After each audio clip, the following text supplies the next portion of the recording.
পৃথিবীর বুকের মানুষ, আমার আল্লাহ পাক রব্বুল আলামিন বলেন, তোমরা যদি আমার দাসত্ব করতে পারো, আমার গোলামি করতে পারো।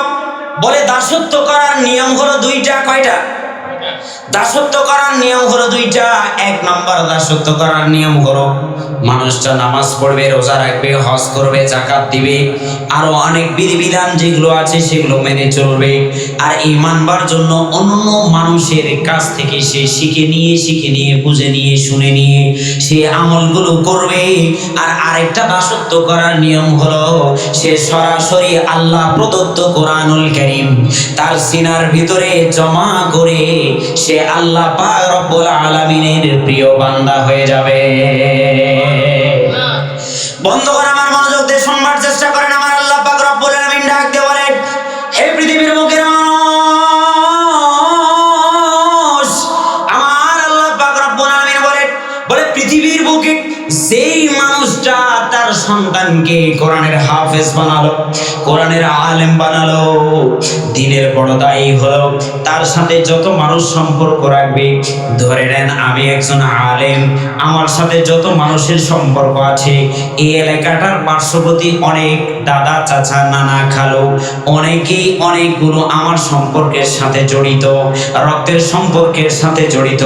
আমার আল্লাহ পাক রব্বুল আলামিন বলেন, হে পৃথিবীর বুকের গোলাম অমুকের সন্তান অমুক, তুমি যদি তোমার আমলগুলো ঠিক করে, সবগুলোই ঠিক করে যদি তুমি তোমার কবরের বাড়িতে আসতে পারো, তাহলে তোমার দুই হাতকে ওসার করে দিয়ে, ফাঁক করে দিয়ে, দুই হাতের ফাঁকের ভিতরে যত মানুষ ধরবে, আমি আল্লাহ অর্ডার করে দিব সবগুলোকে নিয়ে তুমি আল্লাহর জান্নাতে চলে যাবে।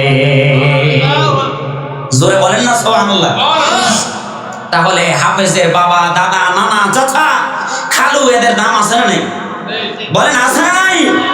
আমার আল্লাহ পাক রব্বুল আলামিন বলে সমাজের কোন মানুষ, কোন একজন দ্বীনের দায়ী যদি আলেম হয়, আর তার সাথে যত সম্পর্কিত যত মানুষ আছে, তারা যদি তাকে শ্রদ্ধা করে, ভালোবাসে, মহব্বত করে, এবং ভালোবাসা মহব্বত দিয়ে যদি তাকে আগলিয়ে রাখে, আল্লাহ পাক রব্বুল আলামিন বলেন কিয়ামতের ময়দানের মধ্যে ওই মানুষটা যখন মুসিবতের মধ্যে পড়ে যাবে, বলবে তখন, ওই যে অমুক গ্রামের আফগানের ছেলে এনামুল, ওই যে তোমার দাদা, তোমার নানা, তোমার নানি, তোমার চাচা, তোমার খালু, তোমার খালা, ওই যে তোমার আত্মীয় স্বজন, সবগুলোকে আমি তোমার উছিলাই আমি আল্লাহ পাক রব্বুল আলামিন মাফ করে দিলাম। সুবহানাল্লাহ বলেন।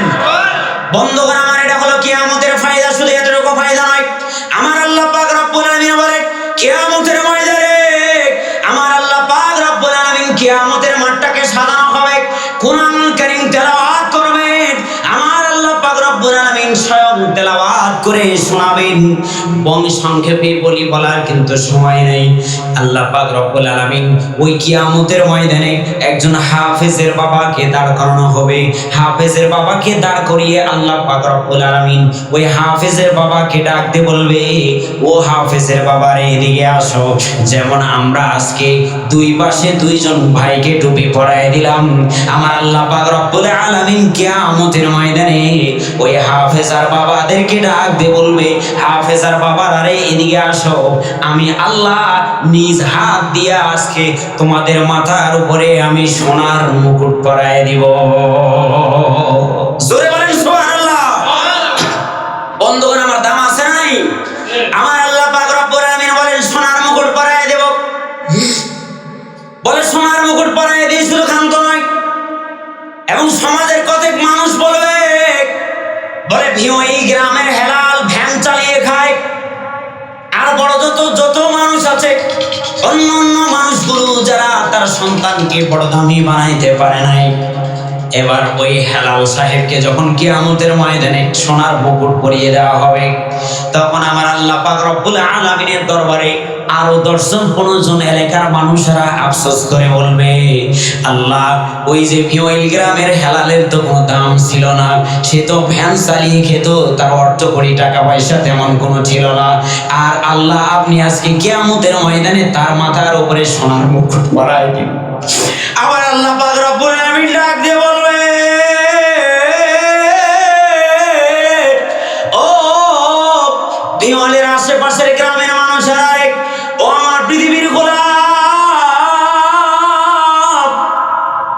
ভিওয়াল গ্রামের খেলার সে ভ্যান চালিয়ে খেত, কিন্তু কষ্ট করত। 2-4-5 টাকা দিয়ে মাদ্রাসায় তার বাচ্চাটাকে পড়িয়ে কষ্ট করে মেহনত করে বাচ্চাটাকে হাফেজা বানিয়েছে, বাচ্চাটাকে আলেমা বানিয়েছে, বাচ্চাটাকে দিনদার মুত্তাকি পরহেজগার বানিয়েছে। আমার কোরআনুল কারীম সিনার মধ্যে জমা করার জন্য ব্যবস্থা করেছে। শোনো রে, আমি আল্লাহ আজকে তার উপরে খুশি হয়া আমি আল্লাহ তাকে আজকে পুরস্কার দিয়ে দিলাম। সুবহানাল্লাহ বলেন। বন্ধুগণ, আমার কত দাম আমার আল্লাহ পাক রব্বুল আলামিন বলে, শুধু এতটুকুই দাম নয়, আমার আল্লাহ পাক রব্বুল আলামিন এবার ডাক দিয়ে বলবে,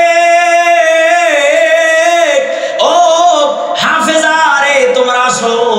আমার আল্লাহ পাক রব্বুল আলামিন মুহাম্মদ রাসূলুল্লাহ সাল্লাল্লাহু আলাইহি ওয়াসাল্লাম দ্বারা হাদিস শরীফের মধ্যে বর্ণনা করে দিয়ে বলে হাফেজা মাদেরকে, বাবাদেরকে যখন এই মুকুটগুলো পরিয়ে দেওয়া হবে, আমার আল্লাহ পাক রব্বুল আলামিন ওই হাফেজাকে বলবে, হাফেজারে সামনে আগায় আসো, সামনে আগায় আসো।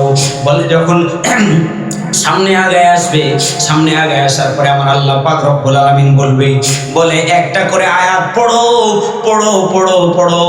আর আমি আল্লাহর তৈরি, একবারে সোনা রূপা দিয়ে মেশকম্বর দিয়ে তৈরি, আমি আল্লাহর জান্নাতে এক এক তালার মধ্যে উপবেষ্টিত হয়ে যাও। সুবহানাল্লাহ বলেন।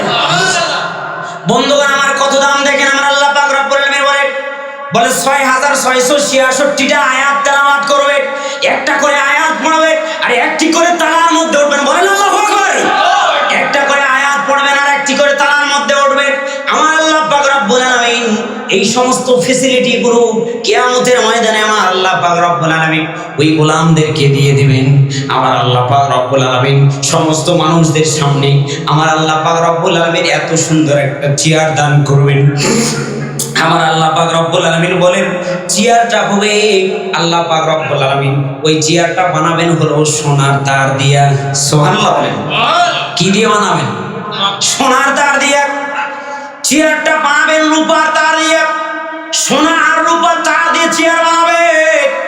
আমার আপনার মতো গদির কোনো চেয়ার নয়, কাঠের কোনো চেয়ার নয়, সোনার তার দিয়ে বানানো চেয়ার আর রূপার তার দিয়ে বানানো চেয়ার। চেয়ারের চতুর্দিক থেকে খচিত অলংকার লাগানো থাকবে, সুন্দর পুঁতিগুলো বসানো থাকবে। এই চেয়ারের মধ্যে হাফেজের মাদেরকে, বাবাদেরকে সমাসীন করানো হবে, বসানো হবে, এবং বসায়া আমার আল্লাহ পাক রব্বুল আলামিন দেখিয়ে দিবেন, দুনিয়ার মানুষ তোমরা শোনো, সবচেয়ে দামি এখন আমার কাছে হলো এরা। সুবহানাল্লাহ বলেন। সবচেয়ে দামি হলো এরা। বন্ধুগণ, আমার কোরআন কেমন, কোরআন যদি মানেন সংক্ষেপে বলে আমি শেষ করে দিচ্ছি। কোরআন কেমন দামি, আমার আল্লাহ পাক রব্বুল আলামিন বলেন, মুহাম্মদুর রাসূলুল্লাহ সাল্লাল্লাহু আলাইহি ওয়াসাল্লাম একদিন আম্মাজান হযরতে আবু বকর রাদিয়াল্লাহু তাআলা আনহু রানের মধ্যে মাথা দিয়া মসজিদে নববীর মধ্যে বসে আরাম করছেন। এবার উম্মে জামিল হচ্ছে নবীজির বিয়াই।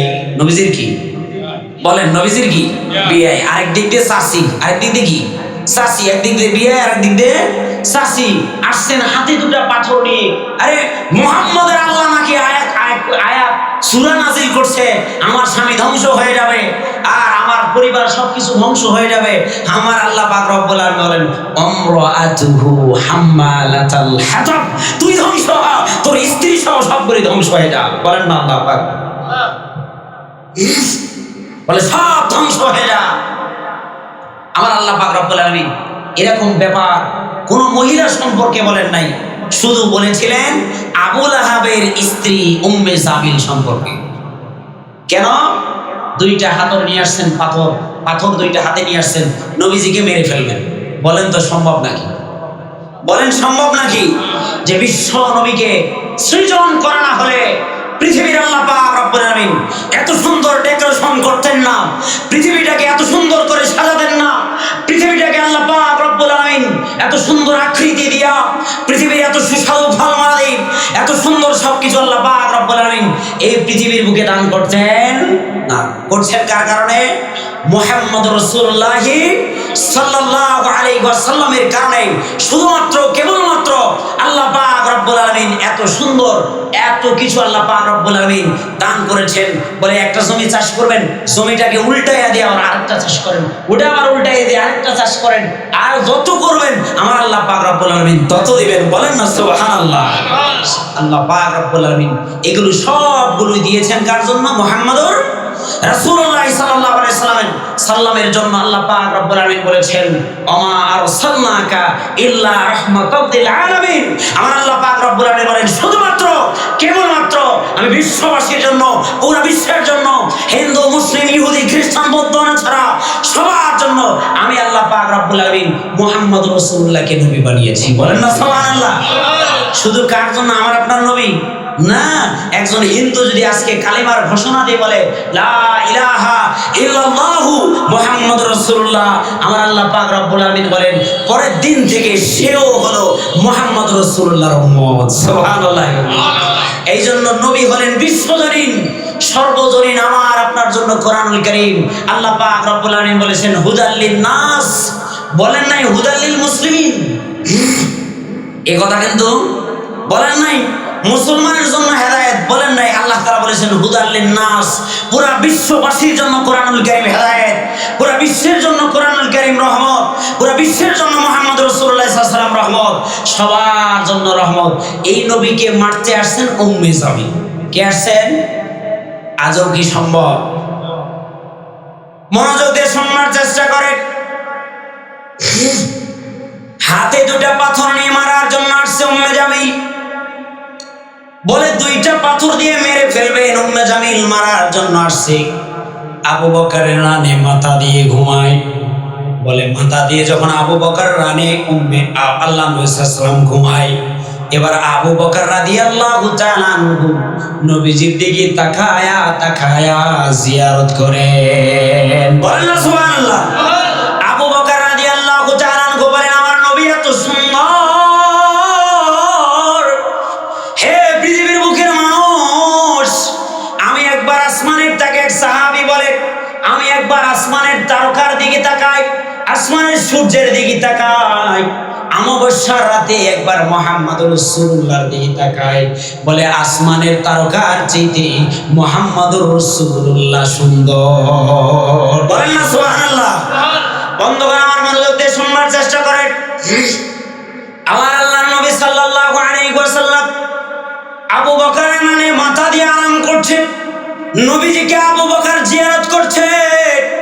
আবু বকর এবার আল্লাহকে ডাক দিয়ে বলে আল্লাহ রব্বুল আলামিন, আমি যদি এইভাবে কিয়ামতের আগ পর্যন্ত থেকে যাই, তারপরেও আমি আবু বকর এক পা পিছু হব না।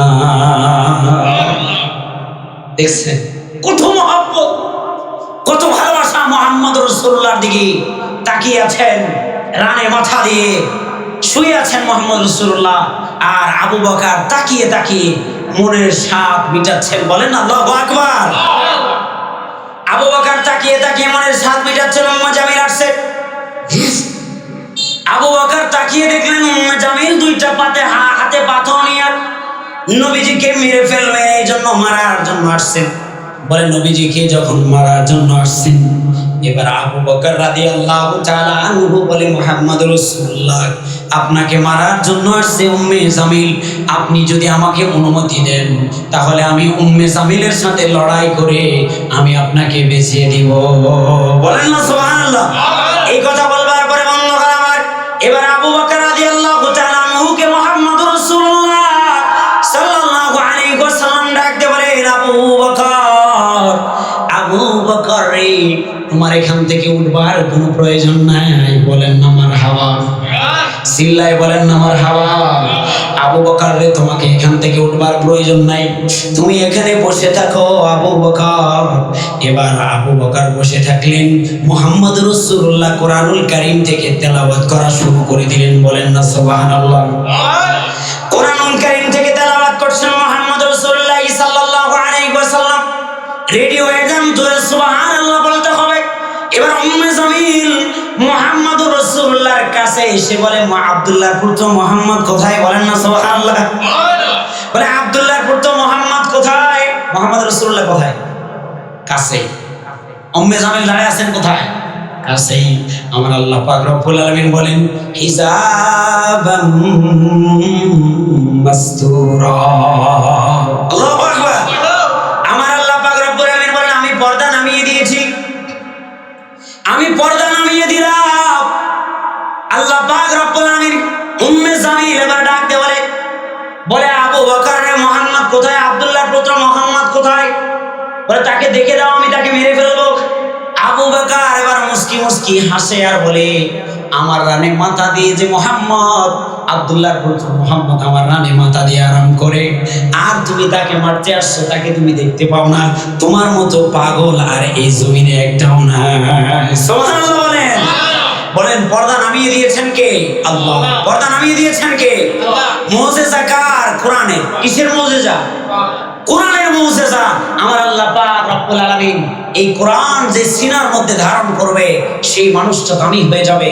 এবং সেই এই কোরআনের ধারক বাহক যারা হবে, কোরআনকে যারা সহযোগিতা করবে, কোরআনকে যারা মেহনত করে চেষ্টা করে, কোরআনকে উঠানোর জন্য, সামনে আগিয়ে নেওয়ার জন্য এর পিছনে লেগে থাকবে। আজকে উম্মে আয়মান রাদিয়াল্লাহু তাআলা আনহা মহিলা কওমি মাদ্রাসার কমিটির সদস্য যারা হয়েছেন, বডি যারা হয়েছেন, আমার আল্লাহ পাক রব্বুল আলামিন বলেন এরা হলো দামি। এরা কি দামি? কেমন দামি? বলে এরা হলো এরকম দামি যেমন এই কোরআনুল কারীমের মধ্যে গ্লাভটা দামি। গ্লাভটা যেমন দামি, এই মানুষগুলো এরকম দামি। আমার আল্লাহ পাক রব্বুল আলামিন বলেন যে মানুষটার সন্তান যে উদরে ধারণ করে 10 মাস 10 দিন কষ্ট করে জন্ম দিল, সেই মা বাবা কত দামি। আমার আল্লাহ পাক রব্বুল আলামিন বলেন পৃথিবীর বুকে সেই মা বাবা হলো শ্রেষ্ঠ মা বাবা। বলেন না সুবহানাল্লাহ। আল্লাহ তাআলা এত দাম দিয়েছেন, মানুষদেরকে তাদের সম্মান করবে, অমুক জায়গায় যাবে, অমুক জায়গায় যাবে, আমাকে অনেক আমার আল্লাহ পাক রব্বুল আলামিন বলে, গোলাম শোনো, এই আশেপাশে যত কবরস্থান আছে, আমি আল্লাহ এই কোরআনের তেলাওয়াতের বদৌলতে আমি আল্লাহ এই কবর আযাবগুলো মাফ করে দেই। বলেন না সুবহানাল্লাহ। আল্লাহ পাক রব্বুল আলামিন কবর আযাব দিতে লজ্জা বোধ করেন। বলে আমার জমিনে কোরআনুল কারীমের তেলাওয়াত হয়, এই অঞ্চলে কোরআনুল কারীমের তেলাওয়াত হয়, যখন সব মানুষ ভোরবেলায় ঘুমে আছে, ছোট মাসুম বাচ্চাগুলো উঠে ঠান্ডা পানিতে ওযু করে সেই কোরআনুল কারীম তেলাওয়াত করে, অঝোর সুন্দর সুর দিয়ে কোরআনুল কারীম মুখস্থ করে তেলাওয়াত করে, আল্লাহ পাক রব্বুল আলামিন বলে, গোলাম ও আমার ফেরেশতারা, কবরে আর যাস না, ঘুরে আয় ওখান থেকে। আমি আল্লাহর শরম লাগে, লজ্জা লাগে ওই এলাকার মানুষের কবরবাসীগুলোকে কবরের মধ্যে আযাব দিতে। আমি আল্লাহর লজ্জা বোধ হয় ওই স্থানে আমার সুজুমাত বাচ্চাগুলো, যাদের জীবনে আমি এখনো গুনাহ লিখি নাই, কোনো প্রকারের গুনাহ তাদের নাই, তাদের চিনছে পরিমাণ কোনো গুনাহ নাই, তারা কোরআনুল কারীম তেলাওয়াত করছে, আমার আল্লাহর লজ্জা হচ্ছে। তোরা ওই কবরে আসছিস না। আসা কত বোকা, কত ফায়দা।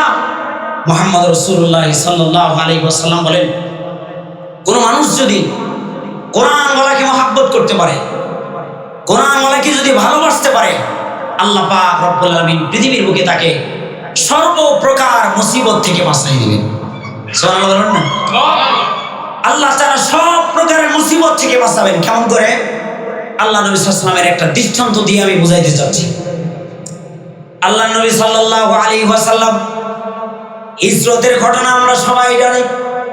মুহাম্মদ রাসূলুল্লাহ সাল্লাল্লাহু আলাইহি ওয়াসাল্লাম যখন হিজরত করার জন্য মনোনিবেশ করলেন, আমার আল্লাহ পাক রব্বুল আলামিন যখন আদেশ দিয়ে দিলেন, হে নবী আপনি হিজরত করুন, বলে আদেশ দেওয়ার পরে আমার আল্লাহ পাক রব্বুল আলামিন আদেশ দেওয়ার পরে আল্লাহ পাক রব্বুল আলামিনের দরবারে মুহাম্মদ রাসূলুল্লাহ বলেন, আল্লাহ আমার তো জনসংখ্যা কেউ নাই, জনবল নাই, আমি কাদেরকে নিয়ে এখান থেকে পার হয়ে যাব?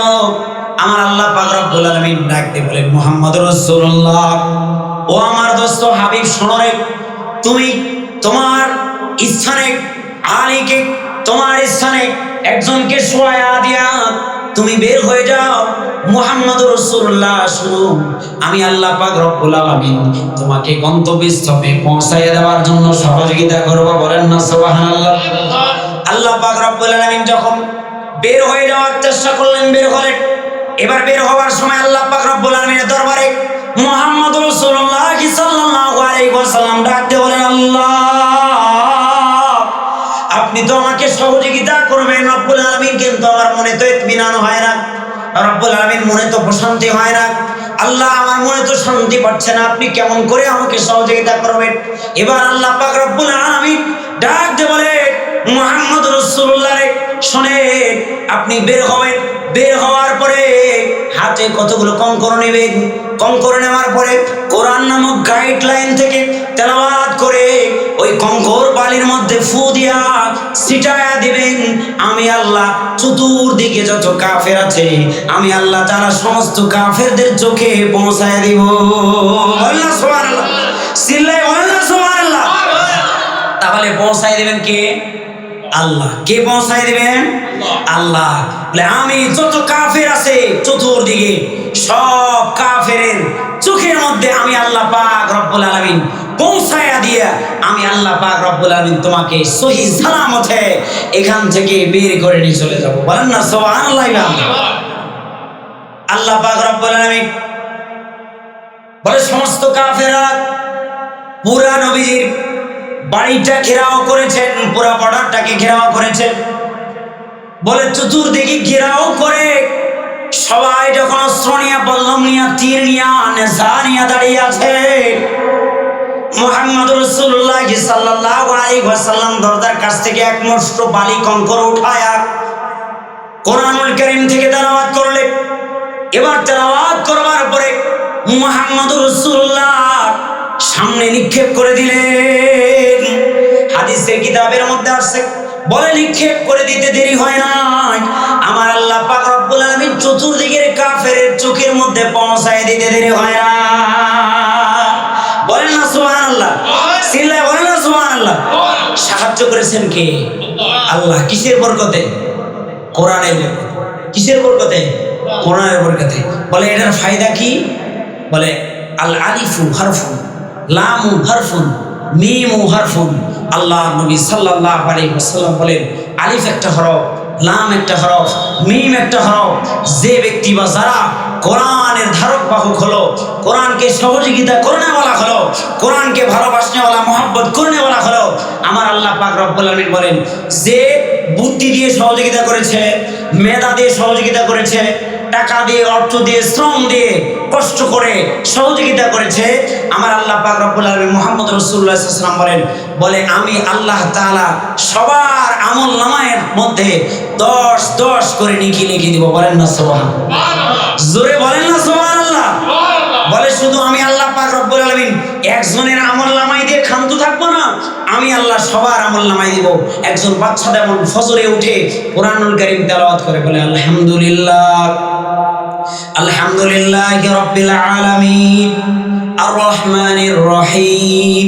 আল্লাহ তাআলা বলেন আলহামদু, এখানে যতগুলো হরফ আছে, জের আছে, জবর আছে, পেশ আছে, সুকুন আছে, তাসদীদ আছে, যতগুলো হরফ আছে আমি আল্লাহ পাক রব্বুল আলামিন প্রতিটি জের, জবর, হরফ, সুকুন, তাসদীদের বিনিময়ে আমি আল্লাহ তাআলা ওর বাবা মা, আত্মীয়স্বজন, শিক্ষক এবং গুরুজন যারা আছে, যারা সহযোগিতা করেছে, যারা মাদ্রাসার কমিটির বোর্ডের মধ্যে আছে, যারা টাকা দিয়ে, অর্থ দিয়ে, শ্রম দিয়ে সহযোগিতা করেছে, বুদ্ধি দিয়ে, আল্লাহ পাক রব্বুল আলামিন বলেন আমি আল্লাহ কৃপণ নয়, সবার আমলনামার মধ্যে 10 করে নেকি দিতে আমি আল্লাহর বাইরে যাই না।